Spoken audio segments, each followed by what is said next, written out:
Welcome to the Focus and Chill podcast, where we discuss productivity tactics that work for neurodivergent individuals. Every episode, we interview guests with lived experience of neurodiversity who also have a solid productivity and habit game, and pass the learnings on to you, our wise and benevolent audience. We're your hosts, Jeremy and Joey. I'm Joey, and I coach creatives to get moving on their most ambitious projects through the power of solid habits and strong focus. I'm also a perpetual student of psychology and perpetually on a quest to a one-armed chin-up. And I'm Jeremy, a neurospicy software developer turned startup founder, building the Focus Bear app to help people with ADHD and autism thrive at work. My cool party trick is leaving parties early so I can get to sleep in time for my 2-hour-long morning routine.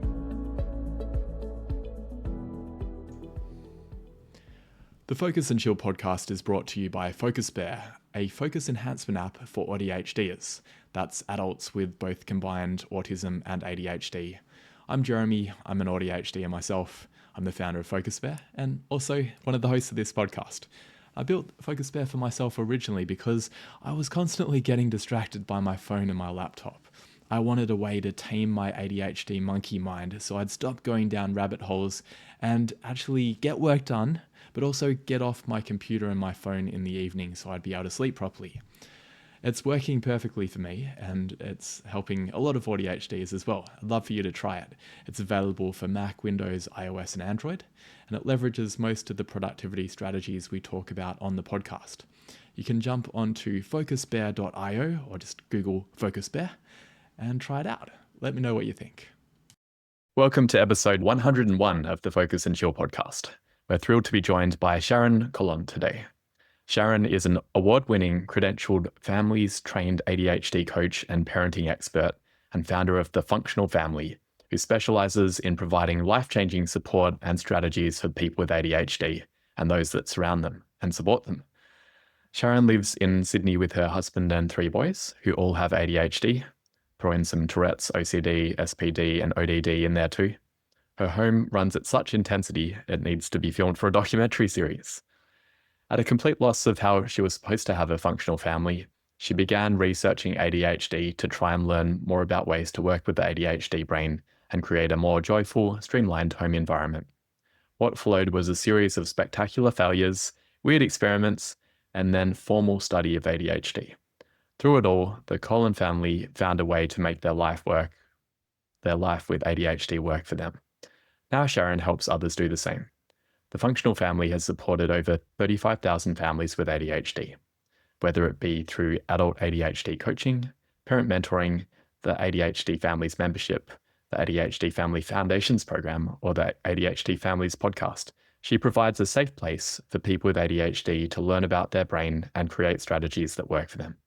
Welcome to the show, Sharon. Thank you so much for having me. I'm excited for our chat today. Yeah, we're really keen to hear more about it.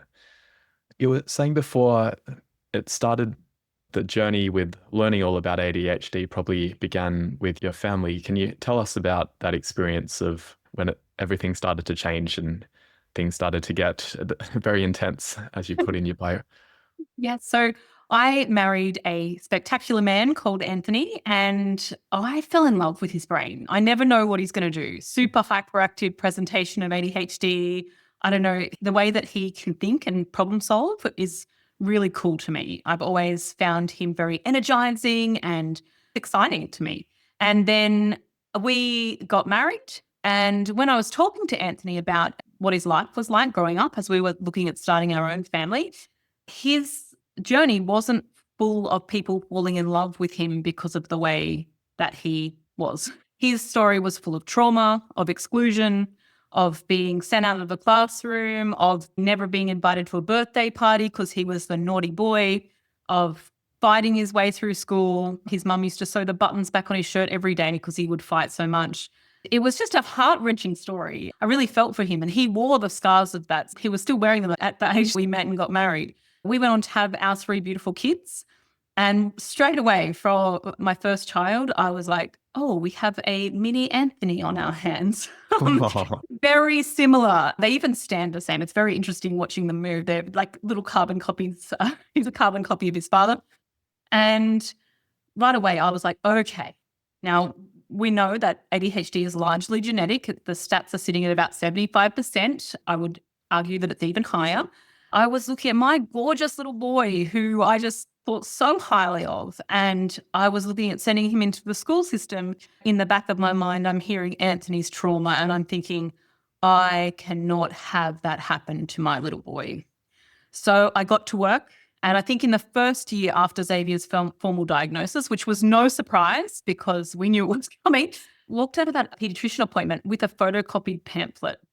And I can remember getting to the car and just crying. I thought, what the hell am I going to do with this stupid pamphlet? Like this, like I have no skills to be able to support my child in the way that I needed to. And we just started throwing therapies at it. We were like, let's just do every therapy, occupational therapy, speech therapy. We did the GAPS diet, paleo diet. We did every single thing. Child psychology, we had developmental peds, psych, all of the stuff. And that was my solution. I was like, let's just throw therapies at it and try and spare him this trauma. And what we did is we put him through the ringer. And then we spent $30,000 in the first year with no NDIS funding. And then our home life, it still sucked because everyone was giving us homework. I didn't have the capacity to do it. I had 3 little kids at this point. No one was regulated. I was like high anxiety up here. Anthony's still got regulation issues. My kids are all dysregulated. I was like, oh my gosh, there has to be a better way. This is the part of the puzzle we're missing. I decided I was going to fix this. We needed to support families better as a whole family, not just the child, not just the adult, but the whole picture. We needed to have the right support at the right time.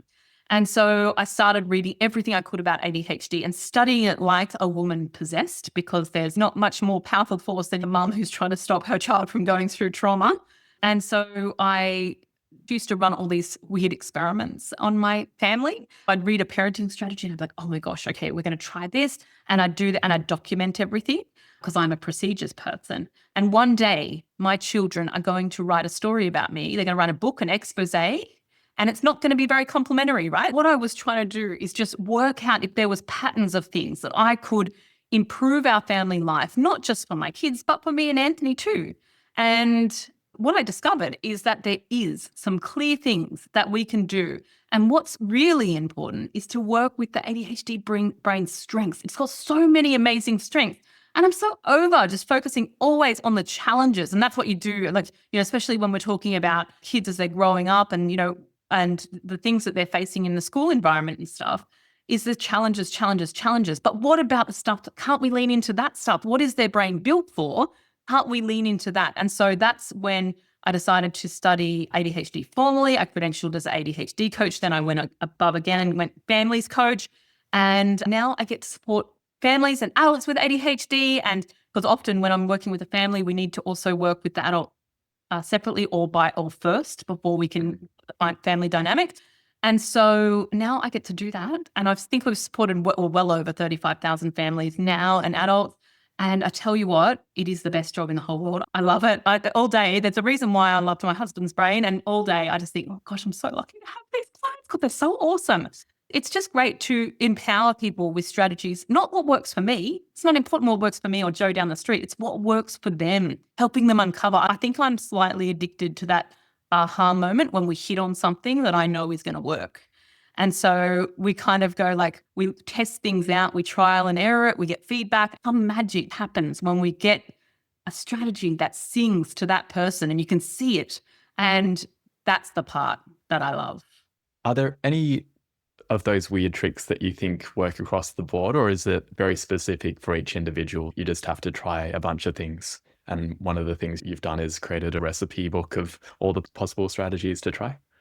Oh, look, there is so many. And I do want to preface this by saying that ADHD is unique and people with ADHD are unique. Like me making generalizations, you're going to hear me make generalizations today. I really want people to filter out the bits that apply to them, because we have a saying in ADHD coaching that it doesn't come to the party alone, it brings friends, right? So there's no two people that are the same with ADHD. So I want people to think about, is this strategy right for me? And that's the power of being able to assess whether it's worth rolling out or not.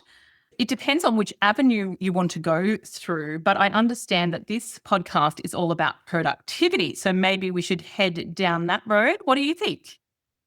We'll definitely come back to productivity a bit later. It would be interesting to maybe quickly hear some anecdotes about, I know you don't want to dwell on challenges, but maybe talk a little bit about challenges within the family, or you can make it more general, and then some strengths that have emerged after putting in some strategies.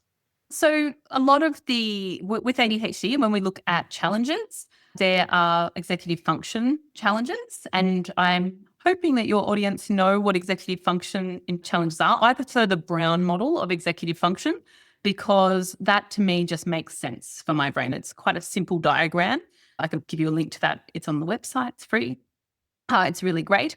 And I like that because the one that everyone talks about is focus, right? It's the name of your podcast. A lot of people talk about it. But the one that doesn't get very much airplay in terms of challenges is emotion. That often comes through a lot in ADHD coaching. People are cycling through emotions very quickly. And it can be very exhausting, it can be burnout if you don't have the right strategies to process your emotions in a healthy way. So if you've got explosive behaviors or you shut down, these are things we want to know. Dr. Ross Green, I'm sure you're familiar with his work, would call those lucky and unlucky behaviors, right? So when we're looking at that in terms of ADHD coaching, lucky behavior is a shutdown, right? Because it's quiet. Unlucky behavior is the child or adult that hits someone, explodes, yells, or sends that email back to the boss saying, really, what you think, right? That's an unlucky behavior. It's worth noting that both of those things are exactly the same nervous system response. They are both a dysregulation response. One is socially acceptable and one of them doesn't draw as much attention. But it is worth noting that they are both the same reaction. That's why it's helpful for people to be able to clock which way they go and have strategies to come in. If we're looking at the zones of regulation, like green, orange, red, people always shoot in for the strategies in red. It's too late. If you're in red, your only strategy is move to safety. Move to safety. That's all you've got in red in terms of you've gone, right? But if you're green, you don't need any strategies because you're regulated. Who cares? But in orange, this is where we come in this is what we want to have strategies for the orange part of regulation. So we sit all through our day. We go up and between all the zones, but we want to throw our strategies in orange as much as possible. I'm thinking about a few different ones in terms of challenges because we're talking about emotional regulation here. And I think this is a topic that probably needs a bit of airplay because it will affect focus. It will affect activation and momentum and things like that. One of the simplest things that you can do to help bring yourself down a couple of notches is iced water. I know that sounds so simple. It's like, oh, there's tricks, right? But it works consistently. For a child, sending them to school with a frozen drink bottle. For an adult, everyone's different, of course. We've got other strategies, don't worry. But bringing you back to your senses when you are feeling heightened by just bringing you back to that cold sensation in your mouth, or even if you can't get a drink, going and putting cold water on your wrist to bring it down a couple of notches before you act. Now, this is the power of the pause, right? We're pausing before we send the email to the boss. Now, this is really challenging for ADHD because when you're dysregulated, action feels like a good idea. It feels action likes motion. Feels like you should be taking action right now. But the power of the pause is that wait. I'm going to do something else first. I'm going to circle back around to it. Not every time will you catch it, but gosh, you can save yourself a bit of grief if you can try to catch it or at least slow it down because we really want to make decisions regulated, not when we're in red. Does that make sense? 100%. Yeah. Okay, that's a really great summary there. And you're right that often people talk more about the focus in attention. It's great to hear you talk about emotional regulation. I've definitely sent a few angry emails to my boss and it hasn't resulted in career advancing moves. Though my boss is very understanding. Let's talk about strengths. What are some strengths that you've observed in people that you coach or your family members? Well, I actually strengths coach a test every single client that I work with. It's really interesting because consistently the same three come up.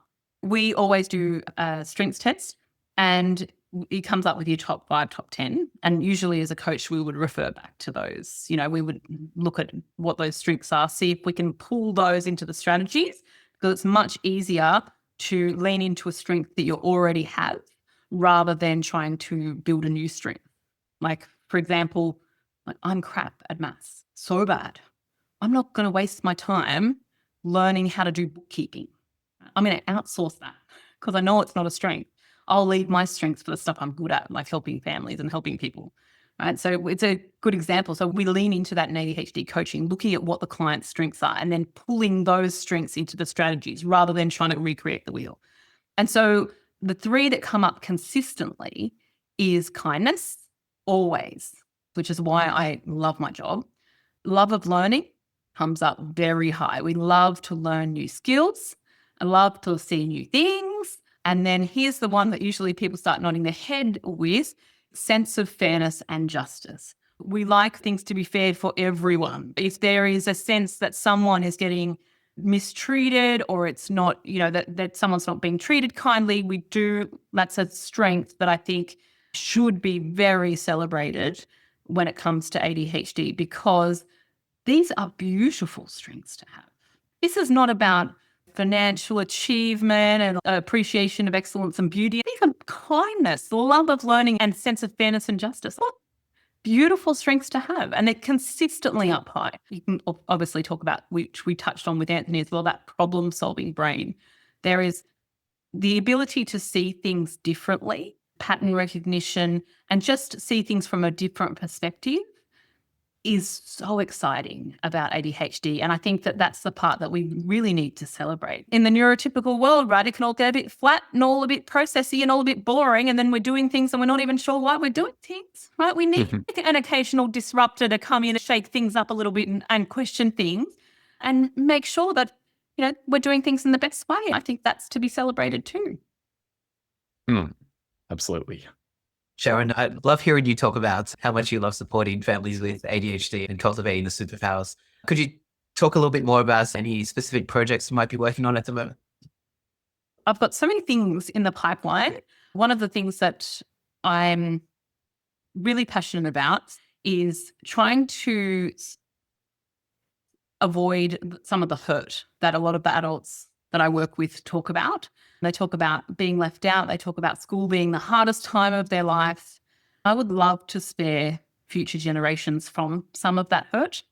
And I recognize that school is often described to me as one of the hardest times. I've paired up with a teacher who is amazing in this field, and we're working on a course to help educate other teachers about classroom strategies for ADHD specifically. Surprisingly, teachers get no support about ADHD. They don't get any training. It doesn't attract any funding. There's nothing, right? And so we recognize that gap and we're going to go for that this year. We're also looking at sibling conflict. That is another area. That sense of fairness and justice often gets us into trouble, sibling. And also I'm starting tomorrow doing a 31-day challenge. So that's for families doing one thing, 10 minutes a day, which is super exciting. My group coaching programs and educating people about rejection sensitivity dysphoria. These are the things that have got me excited at the moment, and in projects that I can see that they're needed in this area. So I love that sort of stuff. That's a lot of good stuff in there, Sharon. I'd actually love to talk to you more about the school stuff, because I didn't have a great time at school myself. I haven't been diagnosed with ADHD or anything, but I think I was often got into fights with people with ADHD. And so I'm wondering, what are some of the, like you mentioned, the iced water and the water on the wrist and stuff like that. I'd love to know any more interventions that your programs might offer. Oh, yeah. There's some great classroom strategies. And I also want to preface this by saying that sometimes this is great for work too. Like, this is not just only strategies. People can decide. So firstly, if you've got a child with ADHD, or you're a teacher listening to this, or you're a boss at a workplace and you take feedback in meetings and you ask people questions, and when we're talking about the ADHD brain, if they are asking questions, that is a good sign that they are engaging or trying to engage in what you're talking about. They haven't zoned out. They are engaging, right? And when a teacher or a boss goes, hey, I'll just wait till the end to ask, that is doomsday, right? Because now they've got to think They've got to hold on to that question. And say for a child, this could perhaps be more catastrophic because they've got to remember it. So now they're just focusing on remembering the question. They're not listening to a single word. You've just locked them out. Sometimes you're better if you can, and it's okay to do so, just letting them get that bit out. You might even answer it at the end, but you can let them ask the question so they can re-engage. Asking questions is a good sign. That is a great strategy. The other thing is pass out. A lot of kids and adults with ADHD, when they get heightened, so when we're going up in that orange area of regulation, they don't actually realize that they can remove themselves from the situation and have a break. We worked out a strategy for my eldest son, and I'll see if you guys feel like this hits the mark. We used to just get him to do, he loves doing important jobs. So important jobs, I've got this very important job for you. And this is primary school, mind you, this wouldn't fly in high school now. But he used to deliver fake notes to the office. So they'd say, we've just got this very important job for you. Can you please take this to the office? So he'd go to the office, and we had this all set up. He'd go to the office, hand in the note. They loved him there. They'd make a big fuss about what a great note delivery person he was. He'd eat their biscuits. He'd sit down for a couple of minutes. He'd regulate. And then he'd go back and join the class. Now that walk, the little bit of praise that the office ladies gave him and the biscuit was enough for him to regulate. We avoided so many catastrophic incidences of aggression, of meltdowns, or, whatever was happening. The teacher just had to clock it at orange and then do, very important note for you. This only you can do this. I really trust you with that. Go to the office. And then we did that. And I can't tell you how many fake notes he delivered. There was a lot. But it was the perfect strategy, because if you had just said, go outside and go for a walk, that isn't an accommodation. That's given as a punishment. The same as if a teacher says, go out and jump on that trampoline. That is a punishment, because you're giving it in a way, you're asking them to use an accommodation in a way that is negative, right? You deliver a very important note, go and eat biscuits. That is a lovely way of getting them to take a pause and use that power of the pause. See, it's a little bit in the delivery too. That is such a creative way of doing what is basically like a timeout, isn't it? It's like, okay, just kind of remove yourself from the situation, but instead you're saying, I've got an important job for you. It also leads into the idea that, hey, you got a brain with superpowers as well. And now you've got this important job to do with your superpower brain, right? Yeah. And also, good to help him recognize that if things are getting heightened, that you can walk away. Sometimes we forget that's an option. We just stay in there. We keep staying there, and it keeps getting worse until someone explodes. But sometimes catching it in that break is really powerful. Yeah, it's like stand-up comedy, isn't it? Timing is everything. Yes. Oh my goodness. That's a cool analogy. Yes. Thank you. Thank you. You're mentioning that this probably doesn't work for older kids. Is that like high school and maybe in the workforce? Is there an adapted practice, or is that something we're still working on? It just depends. I think my high schooler now would clock on to that. If he was delivering notes all of a sudden and everyone wasn't in primary school, he didn't care because he just wanted biscuits. Now we tend to use a different strategy. So we might actually, what we don't want to do is operate via exclusion, right? So when that's how we parented in the 80s and 90s when I grew up. You had a big feeling, go to your room and sort that out, right? Like that was like turn away from whatever that is. You come back when you're socially acceptable. That's how I was parented. What is better is when we hold a space for whatever they're feeling. For our high schoolers, I would actually go for, if you can, make the class do a drink of water. And that's where that ice water would come in. I'd be like, everyone have a drink of water. We're just not hydrated enough these days. Everyone have a sip. Like I'd make everyone do it. And then I'd go for a connection piece. So that connection piece, sometimes just being seen and heard. Let's just have a chat, talk about something that's not the topic for your entry point. So it might just be something you're interested in. So how's motocross going? I heard that you're doing really great. Just ask a few questions about something they're interested in to bring it down a couple of notches. But all else fails, very important note. Let's throw it in there and see how it goes for the 15-year-olds. Yeah. I remember when I was a kid, I once got asked to go and talk to the teacher next door about something that was apparently very important. I don't know whether it was the teacher using this strategy or if it was legitimately something about organizing classroom sport together. But I was so nervous that I wasn't brave enough to go and talk to the teacher. I walked up to the door and then felt too anxious. So I went back and I made up a story about what the other teacher had said, but my teacher didn't believe me and asked me to go back again. So Oh, that's another situation where it I might not mean, always work if the kid is afraid of the office staff. you meet your child with like where they're at, right? If you sense that your child's not on board, we switch gears for sure because no use sending you in there if you're not comfortable with it. I mean, maybe she just needed biscuits. But yeah, it's a bit hard if you're not comfortable with it, then we need to switch gears. Yeah. Okay. Now let's switch gears and talk about motocross. Is that one of your hobbies, or that was an artificial example? What do you No. like doing when you're not working? My family loves motocross. I just take them to hospital when it doesn't work out. Oh, no. But no, they love it. It's dangerous enough to hold their interest, and it's a really good community. And it's not a team sport, which can be sometimes, it depends on the child, sometimes can be a little bit too much pressure. So it's a great sport for holding that interest. And I think I'm going to hazard a guess by saying about 80% of the kids at that motocross track have ADHD, diagnosed, undiagnosed. So it's a good community in terms of other kids that get them. And it's just cool. It's cool to watch. Not so cool for a mum to watch her children doing it. They wear so much safety gear, to be fair. It's been great. In terms of my hobbies, I love just being near the sea. I've got a list in my phone, and this is a really cool example for people. If you ride the wave of burnout, having a list in your phone of things that makes you happy, because sometimes when we're dysregulated or stressed or tired, we can't remember the things that make us happy. And so having that list in the phone is a really cool idea. So I already know what things are making me happy. I like being near the sea. I like listening to podcasts. I like the top of cappuccinos. I already have these micro moments of happy that I can weave into my day. None of them require any big setup or expense. I mean, sure, I would like to go away to a health retreat and all that sort of stuff, but let's just start with the cappuccino and have that list so I can go back to it when I'm feeling a little bit stressed. I love cooking. I love spending time with my boxer dogs because they're like living with two really weird cartoon characters. They really make me laugh. Lots of exciting hobbies going on here. Yeah, some of them sound safer than others. Yeah, true. Sharon, I'd love to know more about anything you do to optimize productivity during your work hours. This could be also things that you do for your clients as well. I always keep remembering the ice water, probably because it's quite warm in Sydney right now.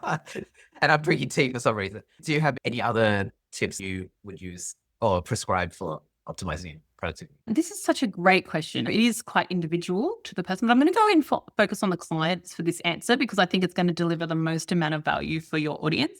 One of the things that usually works pretty well is when we go in with real heavy duty structure, the ADHD brain usually wants to rebel against it a little bit.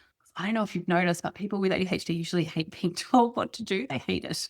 Most people hate being told what to do, but ADHD as well. So we don't go in with anything too intense in terms of structure. We need a little bit of structure, but a little bit of flexibility as well, depending on the individual. One of the things that I love setting up with clients that usually goes well is theme days. So having loose themes for days. So maybe one day, if you work 5 days a week and one day you do like salesy stuff, like marketing stuff. One day you do like invoicing stuff. Maybe body doubling is a good idea for the boring stuff. And one day you do like, admin day, you get all that stuff to body double for that, whatever. You have these kind of loose themes. So whatever you get those blocks in those days, in between client meetings or whatever you've got to do, you've kind of got this loose idea that somewhere in that day, those things come in on that. So you decide what your themes are and then build it into that weekly structure, which I think is quite, because it's structure, but it doesn't feel suffocating. Because when we go and time block out someone's calendar, if they're not a time blocker, and some people really thrive on that. But if they're not a time blocker, then they just stop looking at their calendar, right? Or they stop listening to the pings. So those themes can be helpful. And now prefacing that by, if you're going to have theme days, we need to look at how we're going to put those, how we're going to remember and check in on those themes so that they don't just become white noise essentially and blend in. One of the things that I love to do with clients is have an opening and closing ritual to the workday.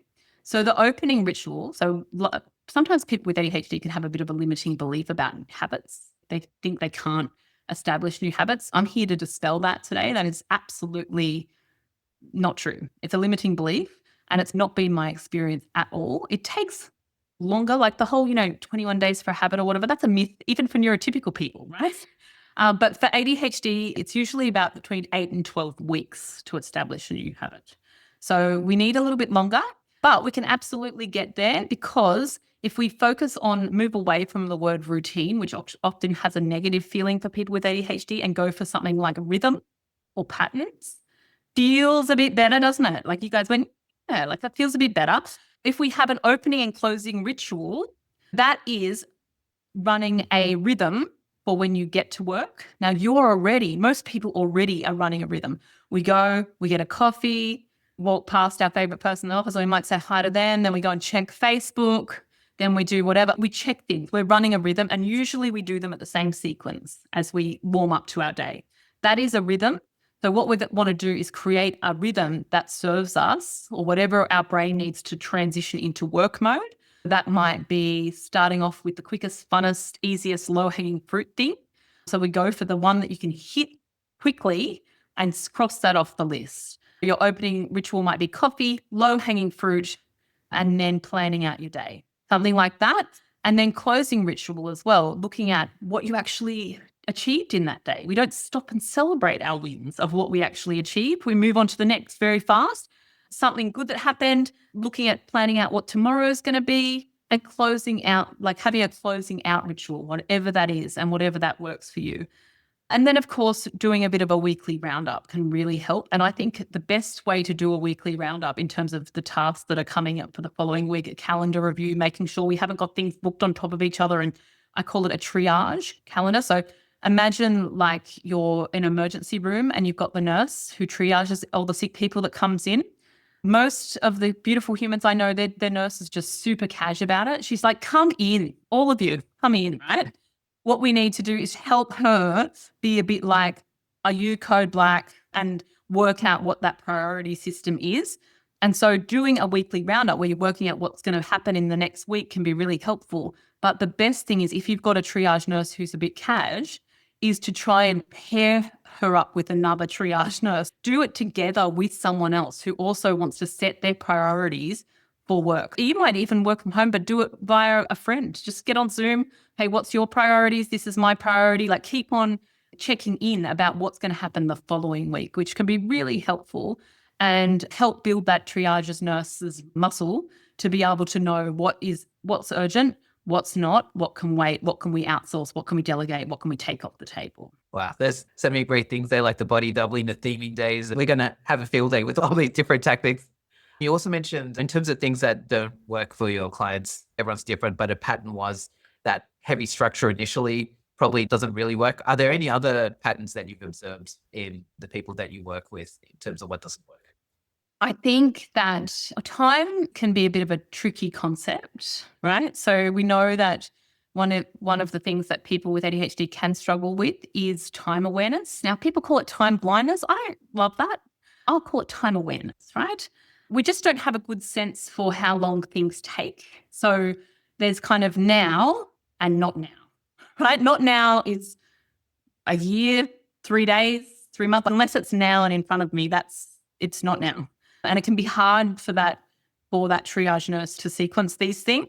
The thing that we can do to support people with that is really get a good gauge for how long things actually take, because it can move you past procrastination to get ignition for a job. So we look at ignition and momentum. So knowing how long, I personally will tell you that if you tell me that that writing an email is going to take 4 hours, I will procrastinate. I'm like, 4 hours? I don't have time for 4 hours. I better not start that until I'm having a good day. I'm not starting that. I'm just going to put that down to the bottom of the book. But if you time yourself and know that it only actually takes 15 minutes, I'll give 15 minutes a crack. You can see how time awareness plays a role in that, because if people either are time optimists or time pessimists, right? So they think something's going to take so long that we don't have time for that today. I don't have the energy for that today. We're time optimists. Yeah, I can get that done in 5 minutes. I'll get that whole report submitted, email checked, and in 5 minutes to you. Right? And then, of course, they're disappointed. But it's interesting to know where you sit on that scale, because how we support time awareness is to get data.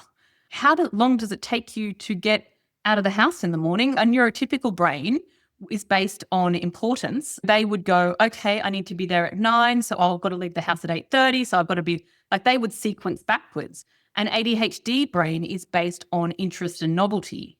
So you can see how that processing system, unless it's important to the ADHDer, which then makes it interesting, they're not always able to do that sequencing because they're wired for interest and novelty.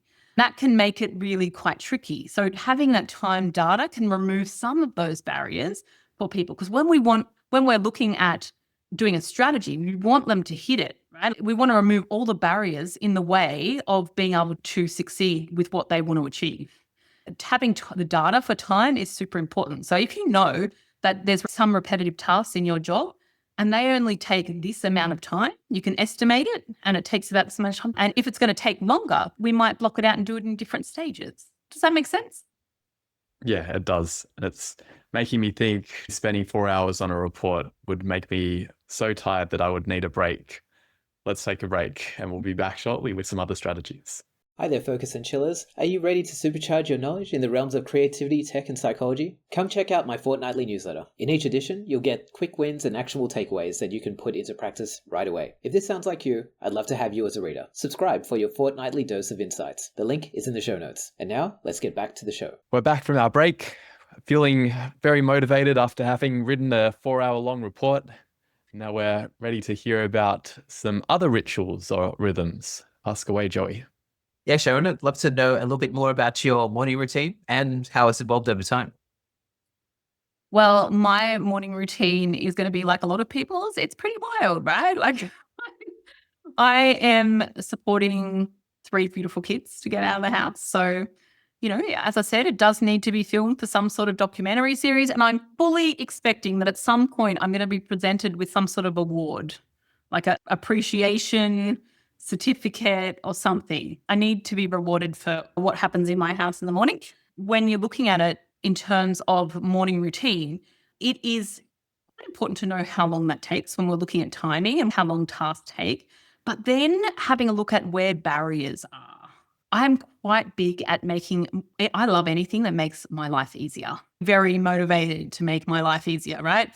And so if there's a point of friction in your morning routine, and there was plenty in mine that consistently causes you like grief or friction or stress, then that is just a little red flag that we need to put some attention on it. Maybe we can fix it, maybe we can't, but let's review it and see if there is something else that we can do. So a really cute little strategy of using an environmental change that we did recently for my family, which I would love to share with you. My son, Harvey, he's got sensory issues and he doesn't like brushing his teeth.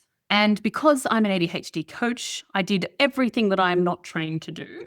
I decided he was having sensory issues with the toothbrush and the toothpaste. So I went out and bought all the toothpaste flavors, all different toothbrushes. I decided that because that was an area of friction in the morning. Instead of putting my ADHD coach hat on and actually asking him, hey buddy, I noticed this is a little bit of friction in the morning. What can we do to make this easier for you? When I actually stopped and listened to what was causing him the most amount of grief, the grief had nothing to do with the sensory profile. What it actually was is he walks downstairs and doesn't like going back upstairs to brush his teeth. That's the barrier, right? So I was like, what can we do to make this easy for you? Putting the toothbrush in the middle of the dining room table so it's in a clear line of sight straight after he eats his breakfast, which is already a habit we've got. That's where he brushes his teeth. Who cares? That's working for him. That's helping him establish that habit, even though it doesn't look great and it's not going to be featured in any home magazine. But I don't care about that. So when we actually slow down to look at the friction point, look at where the barriers are and remove the barriers, that makes my mornings easier, makes his mornings easier, and we're helping him establish that habit. So I love it, looking at my morning routine in that way. Where are the points where we're consistently getting a little bit of friction? And what can we do about them? What can we do to support everyone in that situation? Sharon, while you say that leaving the toothbrush on the kitchen table is not going to win any home awards, I hear it's actually more hygienic because there's this thing about like leaving your toothbrush in the bathroom is meant to be unhygienic, so you might be onto something. I love that because I'm actually a bit of a germaphobe. So that's just cemented that for me. That's great. Thank you for that validation. Yeah, love it. No worries. Could you tell us a bit more about your sleep and how you switch off at night? So my sleep is crap, right? I'm not going to sugarcoat that for anyone. I've got 3 what I call sleep terrorists that keep me awake. And my husband also snores. Most of the night, I'm just awake looking at him and just going, how can he sleep through this? I know some fundamental things that help me switch off. And when I don't do them, I have an even worse night's sleep with the sleep terrorists, right? I have to not be on my phone. And it's really sucks because I really like it. I really like to scroll. And I also have an online business and like people posting on my Facebook group and all that sort of stuff. And I like to read those. But anything close to bedtime, I stay up all night workshopping people's problems in my brain. So I can't do that. I'm also not reliable enough not to pick it up again. So I have to put a physical barrier between me and my phone. I ask my kids to do this with all their devices. It really sucks that I also have to do it because it's so much nicer as a parent when, you just get to make your kids do it, but you can do whatever you want. So I have to do it myself and have my own rules. We actually have to lock all our devices up. It's in charge box. If they go on charge, they get locked up. If we all have a good night's sleep, they can have them back in the morning. But it's having a barrier between me and that thing that brings me so much excitement needs to be locked away, on charge, safely away. That has made a big difference. I also love lowering the lights and symbolizing to the whole house that it is getting time for sleep. We have these, they're just from Temu, and they're just these little dim lights, but they change color so you can make them whatever you want. They go, all these little lights come on and just signifies. And then magnesium cream. If you have often people with ADHD often have a little bit of trouble sleeping as well. There's a really great one called Schlurzer or something, a German brand that we use. And it's great for muscles, great for everything, just bringing it down a notch. And those 3 things have been great for my sleep, particularly the phone, unfortunately, because I also really love it. Not responsible enough to have it next to me, just not. That's a great strategy. We'll have to share a link to that In Charge Box product. Speaking of links, where can people find you online? My website is called thefunctionalfamily.com. You can have a listen, have a look at that. Have a listen to the ADHD Families podcast. It is a great free resource. And if you have a look on Facebook, we're on there. We're on Instagram. We've got a big free support group for families, about 15,000 members in there now. Go and have a look, get involved in our beautiful community. And they're a really, really lovely community. It's something magic that happens when you put all the families and individuals with ADHD who are facing similar challenges and celebrating similar strengths. There's magic that happens when you are able to communicate and be a part of beautiful families that are wanting to do the best for their family and wanting to make positive changes and celebrate life together. Well, that sounds fantastic, Sharon. Do you have any final words to ask for our audience today? My favorite quote when it comes to ADHD is, I'm not a fan of this is not the quote, just a side note. But my favorite thing is when people talk about strategies for ADHD, if they somehow imply that the person with ADHD has to try harder. Not a fan of that, right? Because my favorite quote is, you do not have to try harder. You're trying hard enough. You have to try differently. I love the trying differently concept because we get to discover what works for us, what trying differently feels like, what it looks like. We get to experiment. There's no right or wrong. There's no pass or fail in this. We just try things on and see how they fit. If they don't work, that's good. That's more information. We'll use that to find what does work. And so I love that. You do not need to try harder. You try differently. I think that sums up everything we've been talking about today. And, the support that people with ADHD really need is to explore trying differently and what works for them. Wonderful. And we'll wrap the show with that. Thank you very much. Thanks for tuning in to this episode of the Focus and Chill podcast. To listen to other episodes, jump onto podcast.focusbear.io. If you'd like to be a guest on the show or you know someone who'd be a good fit, email us at team@focusbear.io. Otherwise, stay focused, stay chilled, and peace out.